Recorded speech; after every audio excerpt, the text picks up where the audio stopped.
When you first hear the phrase key management, it can sound like an advanced topic reserved for specialists. But the basic idea is something every cloud security learner can understand quickly. Encryption protects data by locking it, and encryption keys are what unlock it. So whoever controls keys controls the power to protect and to expose. In cloud environments, keys are used constantly, sometimes without you noticing, because many services encrypt data automatically behind the scenes. That convenience is helpful, but it also creates a risk. Teams may assume encryption is handled, while key ownership and access boundaries are unclear or dangerously broad. A well-designed key management system, KMS, brings structure to who can create keys, who can use keys, who can change key settings, and how keys are rotated and retired. The goal is not to make everything complicated, but to make the most sensitive trust object in your environment behave predictably under pressure. Before we continue, a quick note. This audio course is a companion to our course companion books. The first book is about the exam and provides detailed information on how to pass it best. The second book is a Kindle-only ebook that contains 1,000 flashcards that can be used on your mobile device or Kindle. Check them both out at cyber.author.me in the Bare Metal Study Guide series. A strong way to think about a KMS is as a control plane for trust, because it decides how cryptographic power is distributed across people, applications, and services. In a cloud environment, you can have many encryption features turned on, yet still be unsafe if too many identities can decrypt sensitive data or if the same team that stores the data also controls the keys without oversight. This is why clear ownership matters, because ownership tells you who is accountable for key policy, key lifecycle, and key access decisions. Without ownership, keys become a shared responsibility in name only, and shared responsibility often means nobody feels accountable when something goes wrong. Clear ownership also improves operational stability, because it defines who responds when a key must be rotated quickly, who investigates suspicious key usage, and who approves new key creation for new projects. When the KMS has an owner with authority and clear responsibilities, key decisions stop being accidental and start being governed. Ownership in key management should not be confused with a single person holding the keys, because that creates a dangerous single point of failure. Instead, ownership is a role or team responsibility with defined processes, approvals, and separation of duties, so that no single human can quietly weaken protection without being noticed. A beginner-friendly analogy is that a building can have a facilities team that owns the lock system, while multiple departments can have access to specific rooms based on need. The facilities team does not enter every room, but they do control how keys are issued, how locks are changed, and what happens when keys are lost. In cloud terms, the KMS owner should manage key policies, define standards for how keys are used, and maintain audit evidence that keys are protected appropriately. This approach reduces confusion and prevents the common mistake of treating keys like another application setting that any administrator can edit casually. Strong boundaries are the second half of the title, and boundaries are what prevent key power from leaking across teams, systems, or environments. A boundary can be organizational, like separating who manages keys from who manages data, and it can be technical, like restricting which identities can call key operations and from where. Boundaries matter because attackers often aim for the most direct route to valuable outcomes, and controlling keys is one of the most direct routes to defeating encryption. If an attacker can access a KMS and use keys freely, encryption becomes a speed bump rather than a barrier. Strong boundaries also protect against honest mistakes, like an engineer granting broad decrypt permission to fix a bug and forgetting to remove it. In cloud environments, mistakes scale quickly because permissions can be applied across many services, so boundaries are what keep a small mistake from turning into a universal capability. A well-designed KMS makes it difficult to do the wrong thing, even when people are rushed. One of the most important boundary ideas is environment separation, because development, testing, and production should not share the same key trust zone. Beginners sometimes assume sharing keys across environments saves time, but it actually ties your security fate together in a dangerous way. If a development environment is less controlled, and it often is, then sharing keys means a compromise in development can lead to decryption power in production. Environment separation is a practical way to reduce blast radius by ensuring that keys for sensitive data live in a higher control space. It also helps audits and incident response, because you can prove which keys belong to which environment, and you can rotate or revoke access without unpredictable side effects. When environment boundaries are clear, teams can experiment safely in lower environments while production remains protected by tighter policy. This is one of the most defensible design choices you can make because it aligns with how real organizations manage risk and change. Another boundary is access boundary, which is about deciding who is allowed to do what with keys and doing that decision with least privilege instead of convenience. In key management, the difference between managing keys and using keys is crucial because managing keys includes creating, rotating, disabling, and changing policies, while using keys includes encrypting and decrypting data. A common beginner mistake is giving the same administrator group both capabilities because it seems simpler, but that merges control and use in a way that increases risk. If the same identity can both change key policy and use the key to decrypt data, then a compromised admin account can quietly expand its own power and then exploit it. Separating duties means that key administrators can manage key settings while application identities can use keys under tightly scoped rules. This helps ensure that decryption power is tied to specific application workflows rather than to broad human privilege. Clear ownership and boundaries also depend on a clean identity model, because keys are controlled through identity permissions, not through good intentions. In cloud environments, access to key operations is typically governed through Identity and Access Management (IAM) rules that connect identities to actions and resources. This is why key management design cannot be separated from identity design, because a KMS policy that looks safe on paper can still be unsafe if identity groups are messy or if privileged roles are shared widely. A practical approach is to define a small number of key-related roles, each with a narrowly defined purpose, and then assign those roles through a controlled process with regular reviews. Regular reviews matter because access tends to creep over time as new projects appear and teams request exceptions.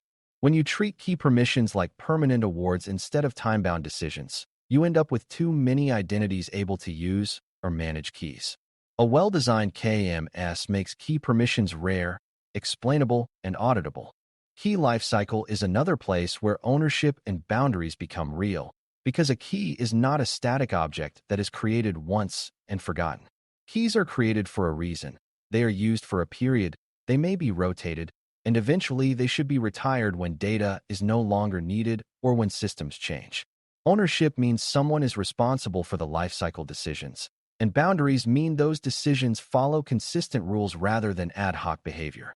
Rotation is especially important because it limits how long any single key can be abused, and it helps reduce risk if a key is exposed or if access has become too broad. Retirement is also important because old keys can become hidden liabilities, especially if they still allow decryption of archived data. A mature design includes a way to track which systems rely on which keys, so lifecycle actions do not break operations unexpectedly. When lifecycle is disciplined, the KMS becomes predictable, and predictability is a major part of security. A related boundary is the separation between key policy changes and day-to-day application behavior, because application developers should not casually modify key rules as part of normal development.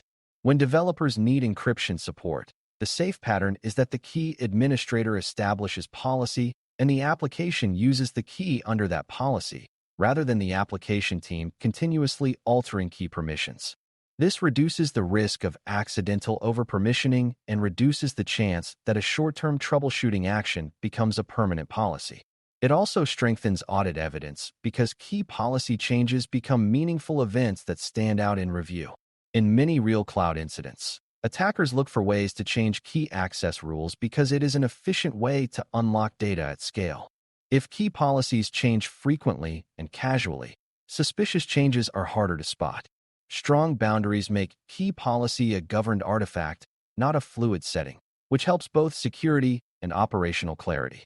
It also helps to understand how key storage and protection relate to the broader concept of trust anchors, because the KMS must protect key material against theft and unauthorized use. Some key management designs involve protecting keys within specialized hardware or isolated execution environments so that keys are harder to extract. Hardware Security Module, HSM, is a term you may encounter in this area, and the important beginner takeaway is that hardware-backed protection can reduce certain risks, like key extraction, but it does not replace good policy and ownership. If many identities can request decryption, then hardware protection does not prevent misuse. It only protects against certain technical theft methods. This is why boundaries matter as much as key storage, because most real-world failures come from access abuse and misconfiguration, not from someone physically stealing key bits. A strong design combines robust key protection with strict control over who can ask the system to use keys. In other words, secure key custody and secure key usage must work together. Monitoring and evidence are also part of strong KMS design because keys are too important to manage invisibly. Ownership includes the responsibility to watch for unusual key usage patterns, such as unexpected spikes in decrypt operations or usage from unusual identities. Boundaries help here because when normal key usage is narrow and predictable, unusual usage becomes more obvious. Evidence also matters for scrutiny because auditors and incident responders will ask who used which key, for what purpose, and whether that usage was authorized. A key system that cannot produce reliable records creates a dangerous blind spot because you might have encryption on paper but no ability to prove that keys are controlled. A disciplined approach includes treating key usage logs as high-value evidence and ensuring they are retained and protected from tampering. When you can show consistent records of key administration and key usage, you can defend your design choices and respond faster under pressure. A common beginner misunderstanding is thinking that encrypting everything automatically makes the environment safe, when in reality encryption is only as strong as key access boundaries. If everyone can decrypt, then encryption is not acting as a barrier. It is acting as a feature that can be bypassed through normal permissions. Another misunderstanding is treating keys as purely technical objects, when in practice keys represent business risk decisions because they control access to sensitive data. This is why ownership must be clear at the organizational level, not just the technical level, because someone must decide what data is sensitive, what access is justified, and what evidence is required. A third misunderstanding is believing that once a KMS exists, key management is solved, when in reality the KMS is a platform that must be operated with discipline. Without regular reviews, lifecycle management, and strict role separation, a KMS can become a place where power accumulates quietly. The real success metric is not that you have keys, but that key power is controlled and explainable. When you design a KMS with clear ownership and strong boundaries, you also improve incident response because key decisions become levers you can use deliberately during an emergency. If a credential is compromised, the ability to revoke key usage permission for that identity can limit what the attacker can access, even if the attacker still has some access elsewhere. If you suspect data exposure, being able to prove which keys were used and when can help you understand scope, timing, and impact. If you must rotate keys quickly, ownership and lifecycle discipline ensure the organization knows who will execute the change and how dependencies will be handled. Without clear boundaries, emergency actions tend to be chaotic, and chaos often leads to permanent weakening of controls through hurried exceptions. A strong design anticipates emergency needs and builds controlled procedures into normal operations. This is another reason the exam emphasizes governance-like thinking, because resilience under stress is part of security, not separate from it. By this point, the big picture should feel more grounded. Key management is not a mysterious cryptography topic, but a practical ownership and boundary topic where the key question is who can cause decryption to happen. Clear ownership assigns responsibility for policy, lifecycle, and evidence, while strong boundaries limit power, separate duties, and reduce blast radius across environments and teams. Identity design supports these boundaries through disciplined roles and careful assignment, and lifecycle management ensures keys remain useful without becoming forgotten liabilities. Monitoring and evidence make the system defensible because they allow you to prove that key power is being controlled over time.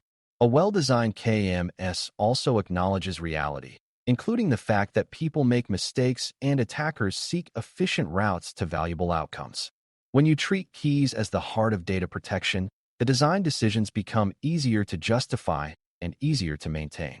This mindset prepares you to reason clearly about key management questions on the exam and to recognize why ownership and boundaries are the real difference between encryption that protects and encryption that only pretends. Thanks for listening. For more audio courses, daily newsletters, and more, please visit DailyCyber.News.